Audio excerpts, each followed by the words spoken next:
Why? Jawabannya sederhana. Karena kita membandingkan diri kita dengan orang-orang lain, atau nggak usah diri kita deh, kita membandingkan nasib orang beriman dengan nasib orang yang tidak beriman, sama-sama menggunakan dunia. Padahal Allah tidak banyak berjanji urusan dunia kepada orang beriman. Kalau mau ngebandingin, bandingkanlah orang beriman itu dengan akhirat dan orang yang tidak beriman dengan dunia. Dia dapat apa di dunia, kita dapat apa di akhirat, itu baru imbang perbandingannya. Kalau kita ngebandingin dia dapat apa di dunia, saya dapat apa di dunia, itu perbandingan yang gak matematis menurut Islam, gak logis menurut iman. Baru logis kalau kita ngebandingin, dia orang misalnya riba, terus dia bisa beli aset sekian, saya nggak riba, dapat apa nanti di akhirat, itu baru logis tuh menurut iman. Cuman kalau kita hitung-hitungan, dia kok mengawali usahanya dengan cara riba, saya dengan cara yang lebih syar'i, kok dia dapat sekian aset saya enggak, ini secara hitung-hitungannya aja pertanyaannya udah salah, sehingga tidak ada jawaban. Jadi kalau pertanyaannya udah salah, tidak ada jawaban. Makanya yang harus diperjelas dulu pertanyaannya, baru nanti ketemu jawabannya. Saya mau sharing sebuah kisah nih tentang dua orang laki-laki Bani Israel. Satu ahli surga, satu ahli neraka. Yang satu mukmin, yang satu kafir. Yang kedua laki-laki ini juga sempat dikisahkan oleh Allah di dalam surat Al-Kahfi. Nanti teman-teman yang rajin baca Al-Kahfi pada hari Jumat bisa cek tuh. Salah satu kisah di surat Al-Kahfi itu kisah dua laki-laki Bani Israel, yang satu kaya, yang satu miskin, yang satu kafir, yang satu mukmin. Ceritanya dua orang laki-laki Bani Israel ini sama-sama Allah karuniai rezeki sebanyak 4.000 dinar. Sekarang satu dinar itu kurang lebih sekitar 2,5 juta. Jadi ada 4.000 di dinar. Lalu laki-laki kaya, laki-laki kafir, laki-laki yang tidak beriman, membeli sebuah rumah yang sangat bagus di puncak bukit dengan view yang luar biasa dengan harga 1.000 dinar. Sehingga kemudian dia datang kepada temannya yang mukmin, dia bilang, "Hei, yuk ke rumah saya tunjukin rumah baru saya." Datang nih ke rumah baru laki-laki yang tidak beriman. Pas ngelihat dari gerbangnya luar biasa, tamannya luas, ada rusanya, ada kijangnya, ada marmutnya, ada segala macamnya, ada onta, ada kuda, lengkap aja tuh. Ini rumah atau kebun binatang ya? Pokoknya rumahnya keren aja. Terus laki-laki beriman nanya, "Ini rumah baru?" "Ya." "Berapa kamu belinya?" 1.000 dinar. "Bagus kan?" Bagus. "Ya udah kamu beli atau 1.000 dinar. Ini rumah kayak gini banyak nih masih dijual." Akhirnya laki-laki mukmin ini pulang. Malam harinya dia sholat, kemudian dia berdoa, "Ya Allah, sahabat saya sudah membeli sebuah rumah yang besar, rumah yang bagus dengan harga 1.000 dinar. Maka besok saya ingin membeli itu di surga dengan cara bersedekah 1.000 dinar. Maka berikanlah untuk saya rumah yang lebih bagus di surgamu ya Allah." Dia sedekah 1.000 dinar. Lalu besoknya ketemu sama temannya yang tidak beriman, nanya, "Udah beli rumah?" "Udah." "Di mana?" "Nggak dekat dengan rumah saya, jauh," kata dia. "Di mana itu?" "Di surga." "Hah? Caranya gimana?" "Sedekah." "Wah, kamu mah orangnya fanatik lah, istilahnya sok soleh lah, apalah segala macam, Pak Haji." Diledekin aja tuh. Diledekin. Taulah yang udah hijrah kan gitu ya, suka ada istilah-istilah ngeledekin. Ya udah hijrah, anak masjid, apa istilah-istilahnya, diledekin gara-gara dia bersedekah 1.000 dinar. Sebagai ganti temannya yang membeli 1.000 dinar itu bisa beli rumah yang besar. Diledekin terus. Setelah berlalu sekian lama, kemudian laki-laki yang pertama ini yang tadi tidak beriman nikah. Istrinya tuh cantiknya luar biasa, usianya ABG, cantik. Setelah selesai dia lamar, nikah, pas hari pernikahan ngundang temannya yang beriman, datang ya ke acara pernikahan saya. Acaranya tuh weddingnya itu ada IO-nya, IO terkenal, paling terkenal di situ, IO Bani Israel. Jadi wedding bukan IO ya, wedding organizer-nya Bani Israel. Kan orang Bani Israel mah, orang Yahudi ini kalau bikin acara tuh luar biasa ya. Kayak mereka bikin Tomorrowland segala macam kan. Jadi bikinlah wedding organizer ini bikin acara wedding yang luar biasa, menghabiskan berapa? Kalau sekarang mungkin di TV-TV itu suka diumumin biaya weddingnya itu berapa miliar kan, suka gitu tuh. Nah dia ngumumin. Atau kalau nggak dia umumin pun orang-orang bilang, tahu nggak itu acaranya habis berapa? 1.000 dinar. Habis 1.000 dinar. Dia nanya, ini emang habis 1.000 dinar? Ya, maharnya 1.000 dinar. Mahar si cewek cantik. Cewek paling cantik di kota itu aja. Tidak ada lagi cowok kecuali pernah suka sama tuh cewek. Tapi dia dapat gara-gara punya uang 1.000 dinar. Saya pernah guyon sama istri saya, nanti kalau anak kita nikah maharnya nggak usah mahal-mahal, 2 miliar aja. 1 miliar buat dia, 1 miliar buat bapaknya. Nah, 1.000 dinar. Udah gitu dia pulang nih orang beriman. Malamnya dia tahajud, dia berdoa kepada Allah, ya Allah, teman saya udah nikah dan saya mau masih gini aja. Tuh ya, ini pedoman buat teman-teman ya. Kalau ada yang ngasih kartu undangan, tanya maharnya berapa? Maharnya 10 juta. Waduh, saya pas nih 10 juta. Bilang ke Allah, ya Allah, sama kayak dia, saudara saya, teman saya udah menikah dengan mahar 1.000 dinar. Dan saya masih punya. Saya ingin melamar bidadari di surga dengan 1.000 dinar. Nikahkanlah saya dengan bidadari paling cantik di surga, ya Allah. Ini 1.000 dinarnya, sedekah 1.000 dinar. Temannya punya anak, ceritanya pas lagi reuni SMP gitu ya. Lagi reunian tanya, kok masih sendiri aja? Enggak sendiri, cuma nggak dibawa. Itu trik menjawab pertanyaan yang nyelekit tadi. Loh, kok kamu sendiri? Nggak ditemenin sama si dia? Enggak, lagi nggak enak badan. Nggak dibawa katanya. Loh, kok nggak dibawa? Soalnya masih di surga. Udah aja. Oh, di surga gimana caranya? Sedekah 1.000 dinar. Wah, lo benerannya keterlaluan lo. Udah habis-habisan dibully. Dibully habis-habisan gara-gara dia nggak melamar cewek dengan 1.000 dinar, malah pakai sedekah untuk melamar bidadari hurul ain. Baca surat Ar-Rahman paragraf terakhir tentang hurul ain. Fihinna qasiratut tarfi lam yatumithunna insun qablahum wala jan. Gak ada manusia yang kayak gitu. Qasiratut tarf, cewek yang matanya besar tapi sayu. Matanya besar tapi sayu. Kalau mata saya kecil, matanya besar tuh. Orang sekarang kan banyak pengen mata besar, sampai diedit dulu di B berapa tuh aplikasi teh. Itu di fotoras lah, apalah, diedit supaya matanya disobek dikit bagian ininya jadi besar gitu ya. Dikasih eyeshadow, dikasih apa segala macam supaya matanya besar. Kenapa? Mata besar itu simbol dari kecantikan. Makanya bidadari itu bahasa Arabnya hurul ain, yang matanya besar. Lam yatumithunna insun qablahum wala jan. Belum pernah disentuh. Disentuh doang loh ya, bukan yang lain. Cuma disentuh aja, belum pernah oleh manusia dan jin. Murni, asli, original. Belum pernah dilihat oleh siapapun, benar-benar tersimpan. Kannahunnal yaqut wal marjan, seolah-olah mereka itu adalah yaqut wal marjan, mutiara yang wangi. Udah mutiara, wangi pula. Yaqut wal marjan. Bukan Yakult yang diminum sehari itu ya, Yakult beneran. Ditambah lagi nanti di ayat yang lain, fihinna khairatun hisan, perempuan yang khairat. Khairat itu artinya banyak anak, subur. Dan di surga itu orang berkeluarga dan beranak pinak. Sehingga seseorang ketika pengen punya anak langsung punya anak, tidak perlu 9 bulan hamil dan gak perlu juga sesar. Udah aja lahir.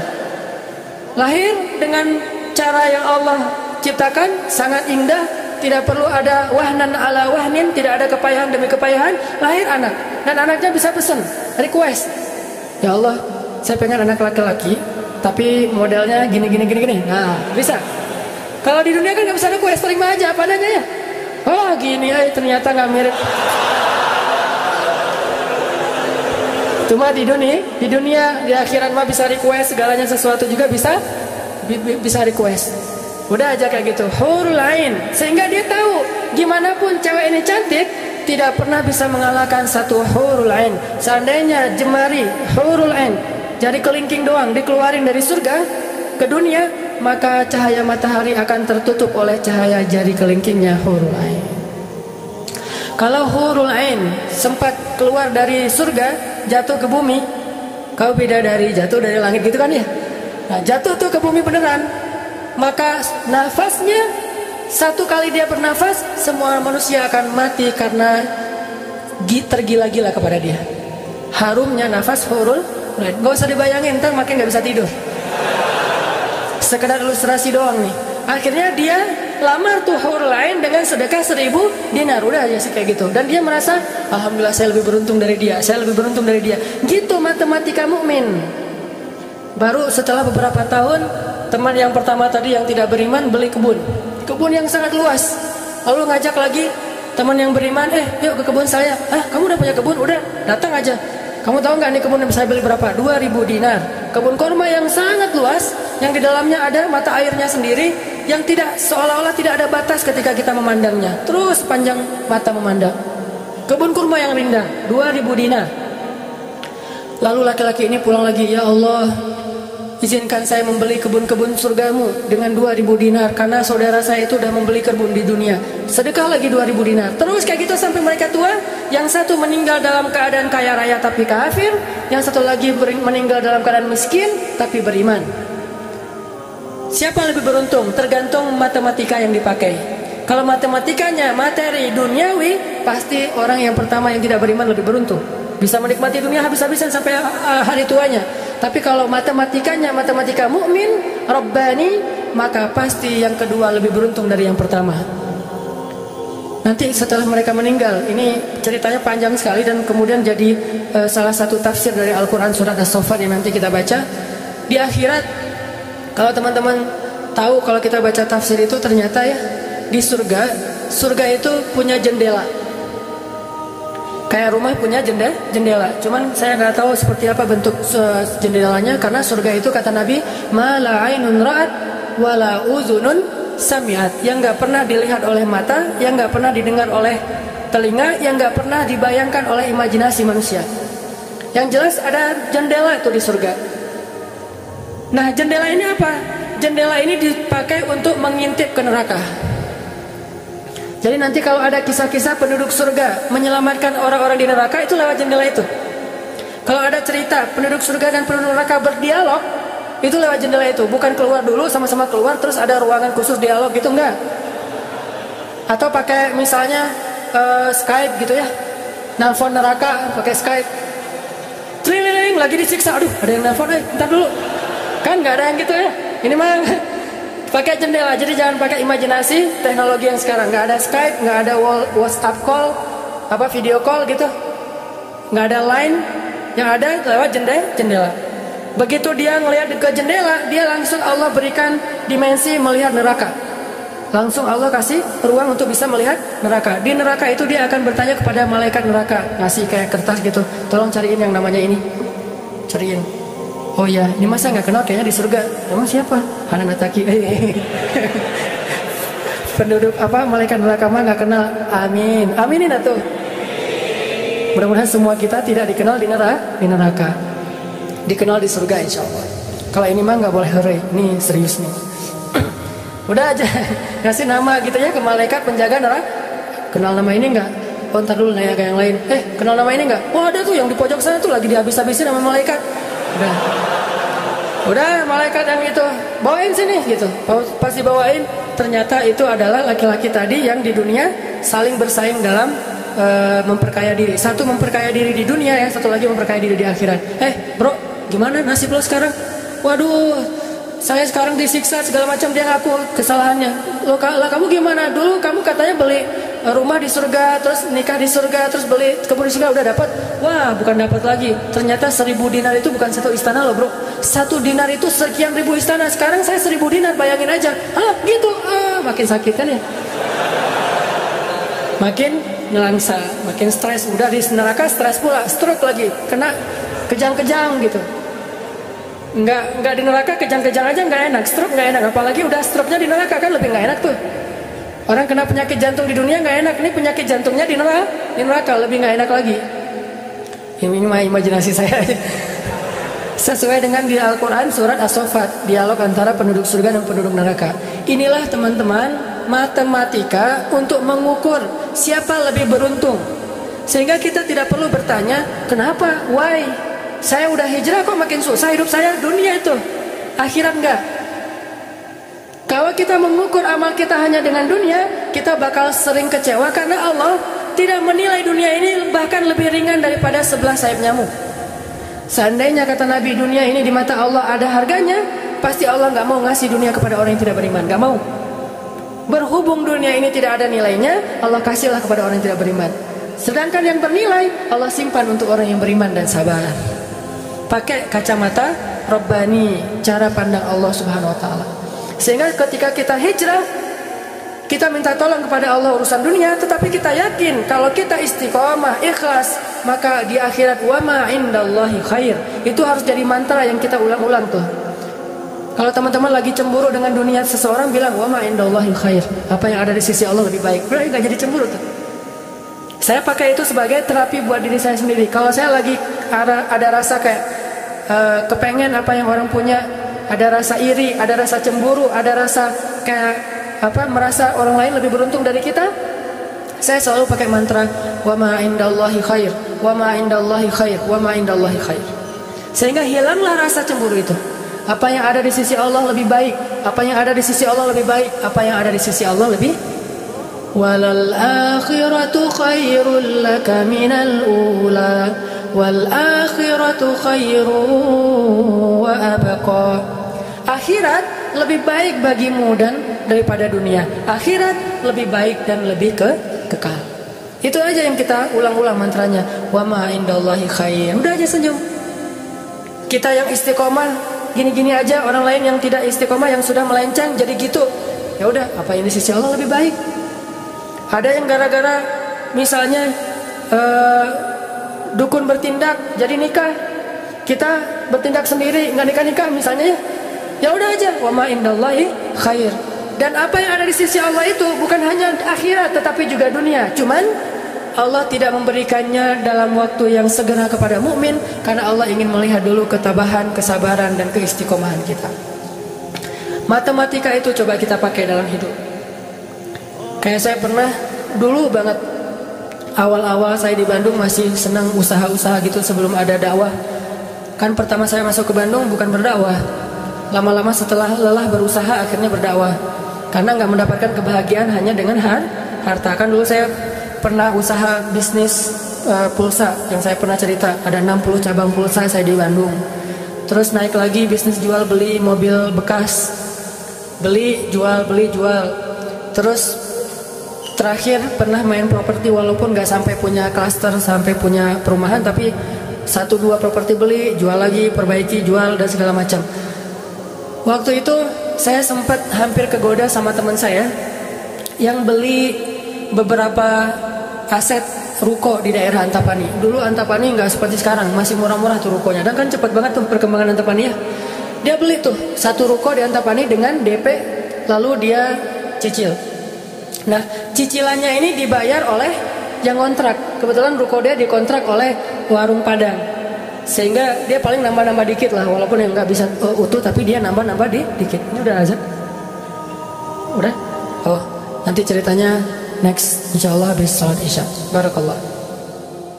Bismillahirrahmanirrahim. Tadi sampai di mana teman-teman? Oh iya, Antapani ya.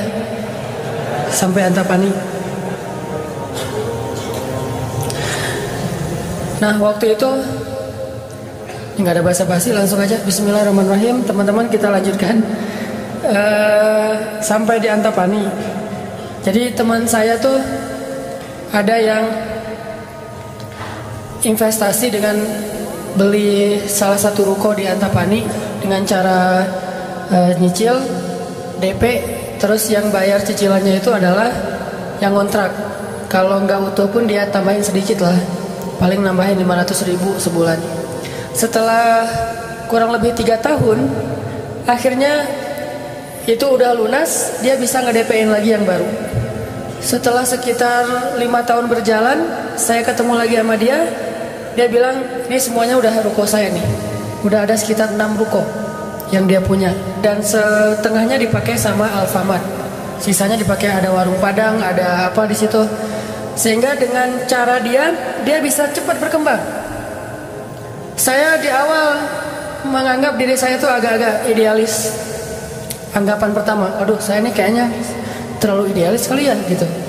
Mulai galau kan, mulai tidak istiqomah. Jangan-jangan saya terlalu kaku nih dalam agama. Lagi nyari-nyari dalil mana nih yang membolehkan gitu kan ya. Biasalah, apalagi ustadz kan bisa ngutak-ngatik gitu kan, sampai bisa menemukan dalil boleh, tapi nggak nemu. Akhirnya yang bisa menguatkan hati apa? Wa ma indallahi khair. Apa yang ada di sisi Allah lebih baik.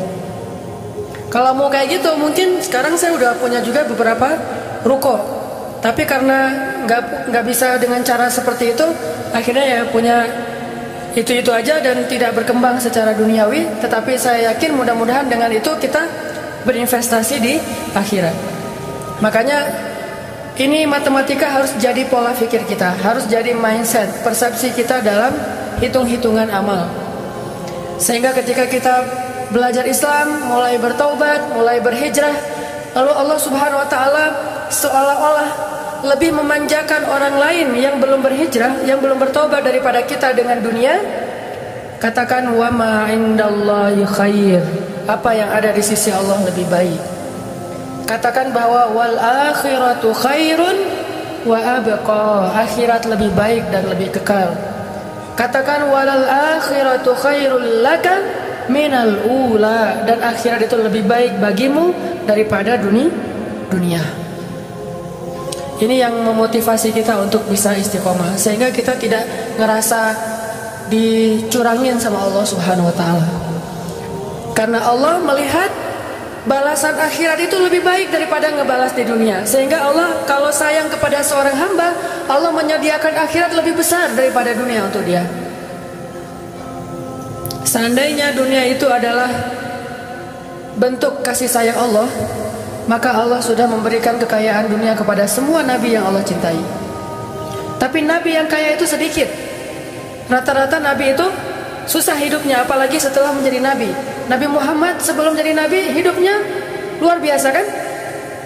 40 tahun pertama, terutama 15 tahun pertama setelah menikah dengan Khadijah, gimana kehidupan Nabi Muhammad? Segalanya ada. Khadijah itu orang yang paling kaya, perempuan paling kaya di Mekah, menikah dengan Nabi Muhammad yang pintar dalam berdagang. Gak pernah Nabi rugi dalam berdagang, jujur tapi untung. Sehingga selama 15 tahun Nabi mau traveling kemana aja bisa. Traveling ke Syam bisa, traveling ke Yaman bisa. Syam dan Yaman itu jarak yang cukup jauh. Mau ngapain aja bisa. Punya ternak yang sangat banyak, punya kebun kurma yang luas sekali dan segala macam. Rumahnya rumah terbaik di kota Mekah. Hidup selama 15 tahun dalam kenikmatan. Begitu jadi nabi, langsung kayak terjun payung, cepat sekali. Sampai akhirnya Khadijah wafat ketika Nabi masih di Mekah, dalam keadaan hampir tidak punya warisan apa-apa. Jadi kurang dari 13 tahun jatuh miskin, fakir. Sampai ketika hijrah ke Madinah, Aisyah curhat. Apa kata Aisyah?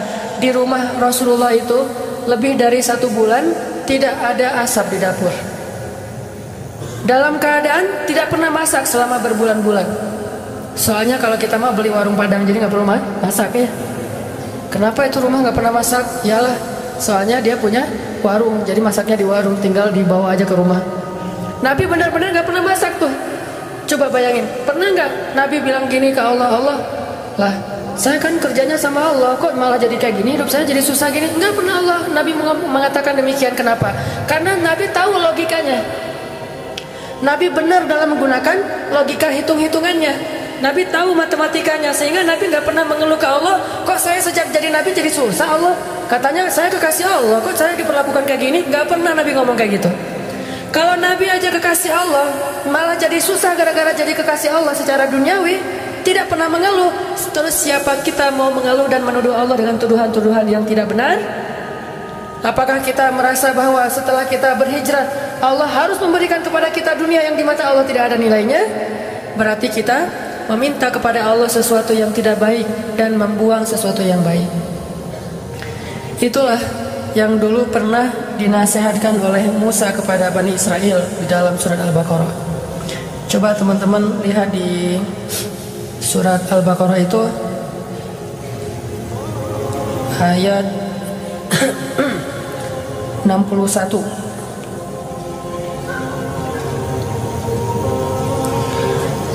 A'udzu billahi minasy syaithanir rajim. وَإِذْ قُلْتُمْ يَا مُوسَى لَن نَّصْبِرَ عَلَى طَعَامٍ وَاحِدٍ فَادْعُ لَنَا رَبَّكَ يُخْرِجْ لَنَا مِمَّا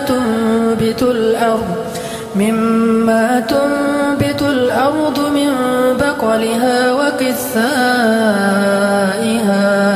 وَقِثَّائِهَا وَفُومِهَا وَعَدَسِهَا وَبَصَلِهَا. Apa yang terjadi ketika orang-orang Bani Israel hijrah ke Palestina?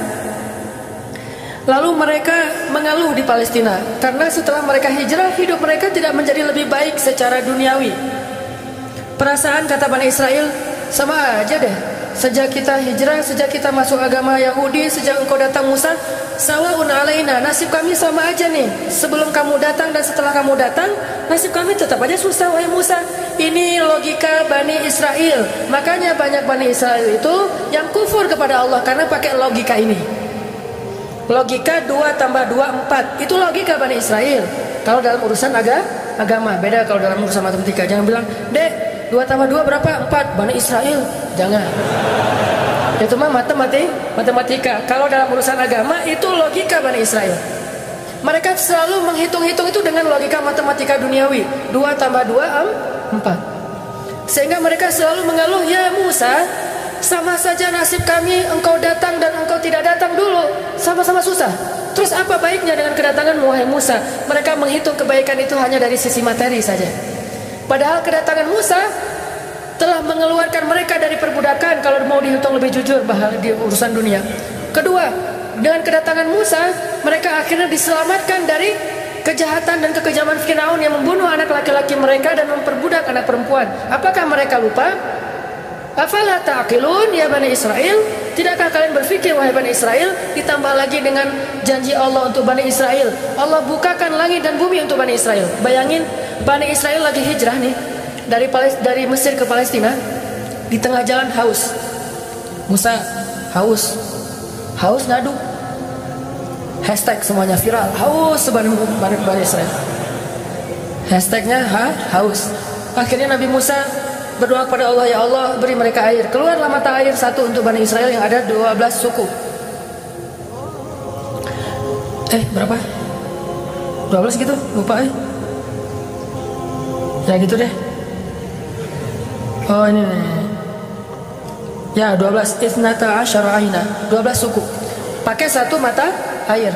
Udah gitu karena Bani Israel ini orangnya nggak bisa teratur hidupnya, suka nggak bisa ngantri, nggak bisa teratur, nggak sabaran. Pokoknya tamak aja. Begitu keluar satu mata air, mereka ada 12 suku berantem. Ini gua duluan nih. Siapa lo? Ramai aja di antara Bani Israel. Saya cuma bahasanya saya nggak ngerti Ibrani. Bukan siapa lo.